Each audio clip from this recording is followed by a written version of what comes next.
Bakit S ang nakalagay sa damit ni Superman? Bakit? Kasi wala nang large. Kaya palapit. Knock knock. Who's there? Yun oh.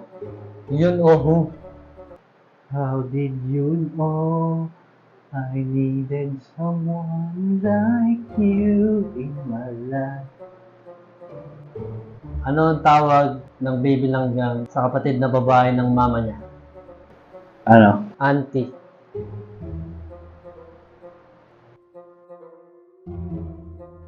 Knock knock. Who's there? Bobo ka. Bobo ka who? Bobo ka ang bulaklak, papasok ang reyna. Bakit nauuso yung mga mabababang show? Bakit? Kasi pag short, mababa.